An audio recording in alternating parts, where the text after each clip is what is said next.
पूर्णिया के सांसद रहे हैं और दुनिया जानती है कि उदय सिंह जी क्या चीज़ है। जाति एक सच्चाई है और इस सच्चाई से छिप नहीं सकते हैं आप। जाति एक सच्चाई है, लेकिन अगर जाति सच्चाई है तो मुझे ये बता दीजिए कि प्रधानमंत्री के जात के कितने लोग हैं। एक नहीं, वक्त कहा उन्होंने कि भाई हम नोटिस दे रहे हैं, हमने मानहानि का दावा किया है। अब कह रहे हैं कि जनता के बीच में जाएंगे। नमस्कार दोस्तों, मैं हूं मनीष और आप देख रहे हैं दी न्यूज़ 9x। दी न्यूज़ 9x के इंटरव्यू सेशन में आज एक बार फिर से जन सुराज के जिला अध्यक्ष राकेश कुमार उर्फ बंटी जी हमारे साथ जुड़े हैं और इनका हम सबसे पहले स्वागत करते हैं। बहुत बहुत धन्यवाद। और मनीष जी, आपको भी शुभकामनाएं, दुर्गा पूजा की शुभकामनाएं आपको और आपके माध्यम से इस पूरे समाज को। भगवान करे कि सबके अंदर से जिस तरह से देवी ने राक्षस को मारा था, उस तरह से लोगों के अंदर जो ये राक्षस बैठे हुए हैं उनका भी नाश हो। चलिए हम लोग शुरू करते हैं और पॉलिटिकल प्रश्न पर आते हैं। पिछले 2 दिनों से गूगल पर अगर जन सुराज टाइप कीजिएगा ना, तो प्रशांत किशोर नहीं आ रहे हैं, वो आ रहे हैं उनके राष्ट्रीय अध्यक्ष उदय सिंह एलियस पप्पू सिंह जी। और किस वजह से आ रहे हैं वो वजह आप भी जान रहे हैं, और उस पर फेसबुक पर लगातार बीजेपी पोस्ट पर पोस्ट कर रही है। इस पर क्या कहना है? आपने कहा कि पिछले 2 दिनों से 2 दिनों से उदय सिंह जी पूर्णिया के सांसद रहे हैं और दुनिया जानती है कि उदय सिंह जी क्या चीज़ है। रही सवाल जिस मुद्दे की आप बात कर रहे हैं, मैं उसको मुद्दा मानता ही नहीं हूँ। जिस एज डिफरेंस की बात हो रही है वो एक क्लरिकल एरर है, क्योंकि जो नॉमिनेशन फाइल होता है उस वक्त उम्र के आधार को वोटर कार्ड माना जाता है, और जिस वक्त की आप बात कर रहे हैं उस वक्त सिर्फ वोटर कार्ड ही एक वैलिड डॉक्यूमेंट हुआ करता था। और वोटर कार्ड में अगर आपकी उम्र गलत दर्ज है और आप अपने सर्टिफिकेट के अनुसार या बाकी डॉक्यूमेंट्स के अनुसार अगर आप अपना नॉमिनेशन फाइल करेंगे तो वो इनवैलिड हो जाएगा। इसीलिए जो जिस वक्त का जिक्र है, जिस तारीख का जिक्र है, वो वोटर कार्ड के अनुसार है। चूंकि नॉमिनेशन उनको फाइल करना था, इसलिए वो उसके अनुसार दिया गया है। और मुझे समझ नहीं आता है कि ये मुद्दा कहाँ है। क्या उन्होंने इसका इस्तेमाल जेल से निकलने के लिए किया है क्या, या उन्होंने इसका इस्तेमाल किसी डॉक्यूमेंट के फर्जी इस्तेमाल के लिए किया है क्या, क्या उन्होंने इसका इस्तेमाल अपने रिटर्न में किया है क्या। बेतुकी बात जिसके ऊपर सोचा नहीं जा सकता है, जिस इंसान के बारे में आप मुझसे क्या पूछ रहे हैं। पूर्णिया के एक रिक्शा चालक से भी अगर जाके पूछेंगे तो कहेंगे भाई उदय सिंह के बारे में आप नहीं बोलिए। उनको बोलने का मतलब है कि ऊपर मुंह करके थूकना, तो थूकने दीजिए। कहाँ जाएगा वो, उसी के मुंह पे गिरेगा जो बोल रहा है। और बोल कौन रहे हैं, ये बड़ी बात है। क्योंकि जब आप किसी विश्वविद्यालय से या किसी यूनिवर्सिटी से आप सर्टिफिकेट लेते हैं तो देखा जाता है किस यूनिवर्सिटी का ये सर्टिफिकेट है। तो बोलने वाले की हैसियत भी तो देख लीजिए कि कौन बोल रहे हैं। ये कुकुरमुत्ते के तरह जो नेता हैं वो उदय सिंह के ऊपर सवाल जवाब करें। और मैं आपके माध्यम से एक चीज बता देता हूं आपको, मैं सचेत करना चाहता हूं पूर्णिया के इन कुकुरमुत्ते और टुच्चे नेताओं को कि ये उदय सिंह हैं, जब तक चुप हैं तब तक चुप हैं। और पूर्णिया का कोई ऐसा नेता नहीं है जिनसे वो अच्छी तरह वाकिफ नहीं है। इसलिए बोलने से पहले 100 बार सोचें, और फेसबुक पर लिखने से पहले 1 करोड़ बार सोचें। क्योंकि बोलने का तो कोई डॉक्यूमेंट आधार नहीं होता है, लेकिन फेसबुक पर लिखने के बाद इन टुच्चे नेताओं का क्या हर्ष हो सकता है, उसका वो अनुमान भी नहीं लगा सकते। इसलिए इन बातों पे कहीं कुछ नहीं है, ये बेकार की बात है, मुद्दे से भटकाने की बात है। बात कहां से शुरू हो रही है कि एक व्यक्ति फर्जी डेट के आधार पे अपने आप को वो नाबालिग कह करके जेल से निकलता है। मुद्दा ये है, मुद्दा ये नहीं है कि एज में डिफरेंस, मुद्दा ये है कि उस एज डिफरेंस को इस्तेमाल किया गया एक अपराधी के द्वारा कि भाई मैं तो बच्चा हूं, मुझसे गलती हो गई। बाकी जो एफिडेविट दिया होगा उन्होंने या उनके वकील ने जो जिरह की होगी वो क्या है, वो तो कोर्ट जाने, न्यायालय जाने, लेकिन आधार तो यही बना होगा कि हम बच्चे हैं, हमसे गलती हो गई। तो मुद्दा ये बनता है ना कि भाई उसका इस्तेमाल किस लिए किया गया।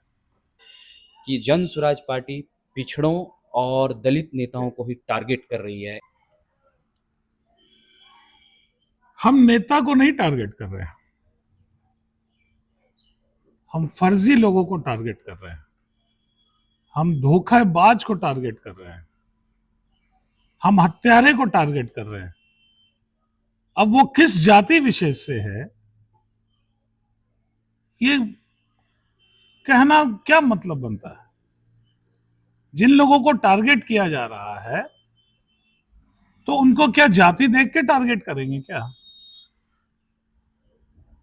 जो भी धोखाधड़ी किया है या जो भी अभी आप देख रहे हैं प्रेस वार्ता के माध्यम से बातें सामने आ रही हैं, वो जाति विशेष को देख के नहीं किया गया, वो इसलिए किया जा रहा है कि जनता विश्वास करके उनको सदन में भेजती है और सदन में जाके वो इस बिहार का प्रतिनिधित्व कर रहे हैं।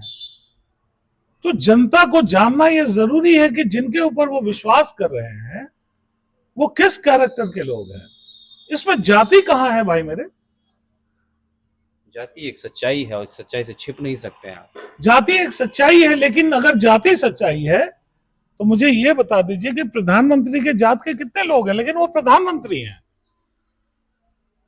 ये कहां से लोगों ने एक दिमाग में बना लिया कि जाति जाति जाति। हमारी जाति है बिहारी, हम इतना जानते हैं और हम उस पर काम कर रहे हैं। हमें नहीं पता अगड़ा पिछड़ा कौन है क्या है, हम बिहारी हैं और बिहार की बात कर रहे हैं। हम ट्रेन में बैठते हैं, जब पटना की ओर जाते हैं तो पटना तक राजपूत, जादव, भूमियार, फलाना ढिमका सब है। और अगर हम महाराष्ट्र में उतरते हैं तो हम बिहारी हो जाते हैं, हम दिल्ली में उतरते हैं तो बिहारी हो जाते हैं। वहां जाति क्यों नहीं पूछते आप। ये अभी तक लोगों ने यही देखा है, इसलिए आपको लगता है कि ये एक फैक्ट है। ये फैक्ट नहीं है।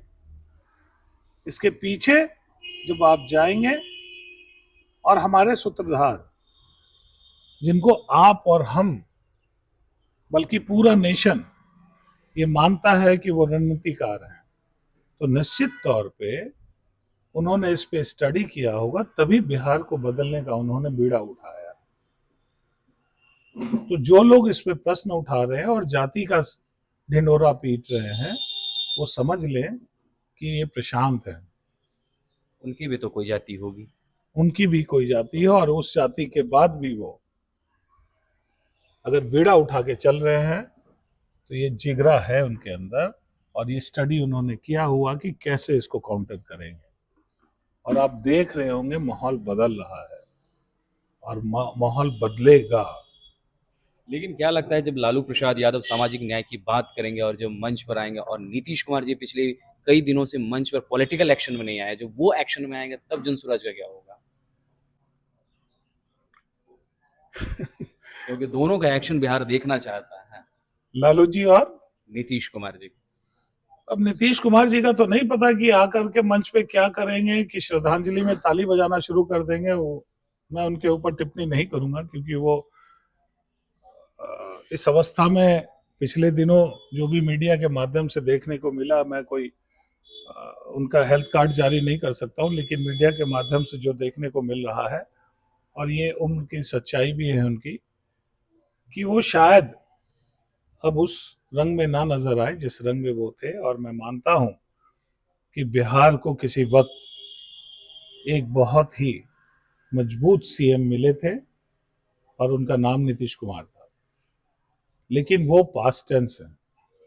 आज के नीतीश जी, भगवान उनको लंबी उम्र दे, लेकिन मुझे लगता है कि उनकी जो पीछे हरकतें हो रही हैं, तो आपका जो प्रश्न है कि वो मंच पर आकर के और रुतबा दिखाएंगे, तो उसमें कहीं भी मुझे दम नहीं दिखता है।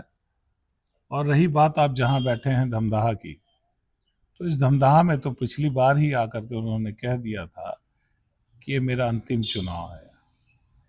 तो भाई हम लोग आदर पूर्वक, और हम जनता से भी निवेदन करेंगे कि उनके अंतिम समय में कम से कम उनके इस रिक्वेस्ट को जनता मान ले कि पिछले बार ही उनका अंतिम था, और इस बार उनको ये ऑनरशिप मिल जाए कि हाँ भाई आपकी बात को हमने तवज्जो दी है। रही सवाल लालू जी की, आदरणीय लालू प्रसाद जी निश्चित तौर पे एक सामाजिक न्याय के पुरोधा हैं, अनमैचेबल हैं, लेकिन फिर बात वहीं घूम के आ जाती है कि जाति और विशेष जाति,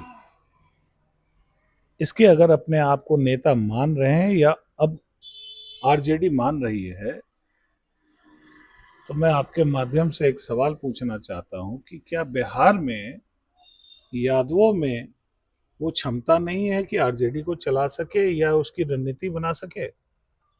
आप इंपोर्ट करके हरियाणा से बुद्धि ला रहे हैं, जो आपके द्वारा सरस्वती के स्वरूप को हम बच्चे मानते थे, उस कलम को आप फेंकवा रहे हैं। तो भैया या तो जिस बुद्धि को आपने इंपोर्ट किया वो इस लायक नहीं है, या आपको बिहार के लोगों पे विश्वास नहीं है। ये जज आप खुद कीजिए, और जनता अब कर रही है। उसको पता है कि क्या किया कराया जा रहा है और किस पे विश्वास करना चाहिए। जाति अब मायने नहीं रखेगा, ये बार बार आप लोग पूछ रहे हैं, लेकिन चुनाव के बाद हो सकता है आपका भी ये नजरिया बिहार के चुनाव के बाद बदल जाए। शायद हमारा ये नज़रिया बदले, लेकिन अब हम आते हैं पूरे बिहार के उस ट्रेंडिंग टॉपिक पर जिस पर बवाल मचा हुआ है। वो है शिल्पी गौतम मर्डर मिस्ट्री, और जिसमें सम्राट चौधरी का नाम आया है। इस केस को जनसुराज किस रूप में देखती है? देखिए, जनसुराज ने अगर प्रश्न उठाया है, तो मैं बार बार कह रहा हूं कि जनसुराज बगैर स्टडी किए कुछ नहीं करता।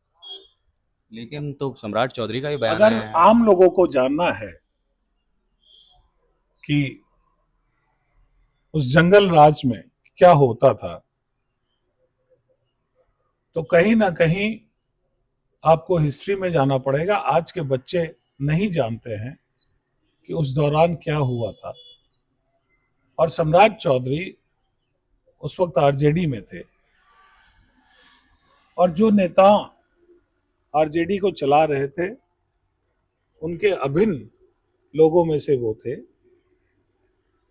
टेक्निकली मैं आपको नहीं बता पाऊंगा क्योंकि ये लीगल मैटर है, लेकिन अगर उन पर प्रश्न उठा है तो निश्चित तौर पर इसका खुलासा होना चाहिए। और आज के युवाओं को ये बात बतानी चाहिए कि जंगल राज का कितना भयावह रूप उस वक्त के लोगों ने देखा है। लेकिन उसे तो मंडल राज बताती है राजद। और निश्चित तौर पे भाई, हम अगर किसी के बारे में कह रहे हैं तो वो अपने आप को डिफेंड तो करेगा ना। अब मंडल राज बनाए या सुशासन राज बनाए, बोलने के लिए कुछ तो होगा ना। अगर ये था तो बिहार के ऊपर किताबें क्यों लिखी गई हैं? उस वक्त के एरा के ऊपर किताबें कितनी लिखी गई हैं? वो तो लालू जी के दुष्प्रचार के लिए लिखा गया था। तो ठीक है, वो प्रचार ही करवा लेते फिर अपना। अगर दुष्प्रचार हो रहा था तो काउंटर भी होना चाहिए था ना। काउंटर क्यों नहीं हुआ?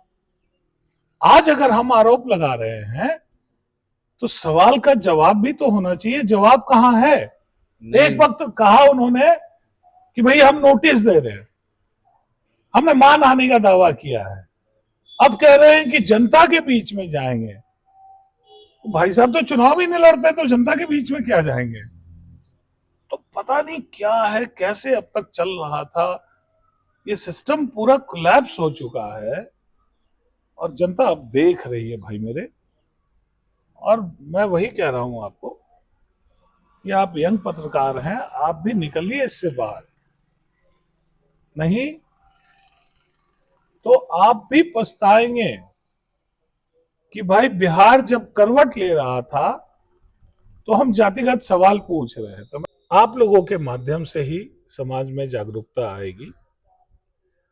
और मैं तो अभी भी कहूंगा कि क्राइम के साथ साथ आप लोगों में ये मैसेज देने का भी काम कीजिए कि सच्चाई क्या है।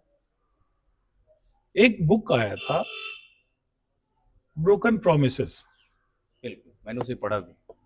ब्रोकन प्रोमिसेस के हर एक चैप्टर को जब आप पढ़ेंगे तो ऐसा लगेगा कि हर एक चैप्टर से खून टपक रहा है।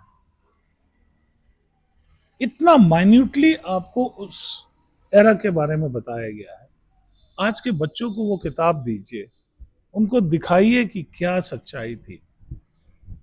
बहुत बातें मैं कैमरा पे नहीं बोल सकता हूं, लेकिन उस बुक के माध्यम से जो मैंने देखा था, मैंने जो पढ़ा है, मैं मानता हूं कि लालू जी एक सामाजिक न्याय के पुरोधा थे, लेकिन हो सकता है कि उनके पीठ पीछे जो चीजें हो रही थी उस पर उनका कंट्रोल नहीं था। खैर, अब हम आते हैं आखिरी और सबसे महत्वपूर्ण सवाल पर, और कब तक आपके कैंडिडेट्स अनाउंस हो जाएंगे? ये लोगों के सवाल। कब तक कैंडिडेट्स अनाउंस हो जाएंगे? हमने कहा है कि हम सबसे पहले करेंगे और हम सबसे पहले करेंगे। हमने कभी ये नहीं कहा था कि हम इस तारीख को करेंगे। हम सबसे पहले करेंगे। अब परिस्थिति वश कभी पूजा है और हम लोग मानते हैं इस बात को कि सही वक्त पे सही चीजों को लाना चाहिए। अभी हमारे एज अ डिस्ट्रिक्ट प्रेसिडेंट मैं आपको बता दूं कि पूर्णिया कॉन्स्टिट्यूएंसी में सातों विधानसभा में एक सम्मेलन होने जा रहा है जो 5 तारीख से जिसकी शुरुआत है।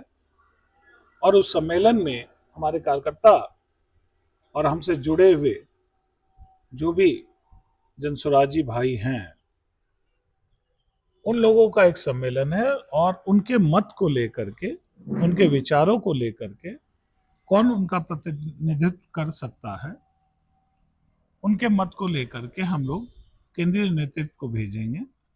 उसके बाद ये डिसाइड हो जाएगा कि कौन कहां से चुनाव लड़ेगा। क्योंकि प्रशांत जी ने शुरू में ही कहा था कि हम किसी नेता को थोपने नहीं जा रहे हैं, किसी लीडर को थोपने नहीं जा रहे हैं। वहां की जनता, जनता मतलब हमारे जो कार्यकर्ता हैं और हमारे जो जनसुराज से जुड़े भाई हैं, क्योंकि वो उस नेता से, उस संभावित प्रत्याशी से उनकी नजदीकियां हैं, उनके अच्छे और बुरे के बारे में वो अच्छी तरह जान रहे हैं। उनका मत लेना आवश्यक है। और वो जैसे ही पूरा हो जाएगा, 5 तारीख से लेकर के 12 तारीख के बीच में कंप्लीट हो जाएगा, उसके बाद आपको रिजल्ट आना शुरू हो जाएगा। और ये प्रक्रिया पूरे बिहार में चल रही है। ये जैसे ही कंप्लीट होगा, बहुत ही जल्दी आपको आपके कैंडिडेट्स नजर आएंगे। चलिए, बहुत बहुत शुक्रिया। हमारे साथ थे जन सूरज के पूर्णिया के जिलाध्यक्ष राकेश कुमार जी, जिन्होंने अपनी बातों को बेबाकी ढंग से रखा। बहरहाल दर्शकों, आपको हमारा ये इंटरव्यू कैसा लगा, अपनी राय हमारे कमेंट बॉक्स में दें। अगर आप हमारे ये वीडियो फेसबुक पे देख रहे हैं तो फेसबुक पेज लाइक कर लें। अगर आप हमारा ये वीडियो यूट्यूब पर देख रहे हैं तो यूट्यूब चैनल सब्सक्राइब कर लें। शुक्रिया।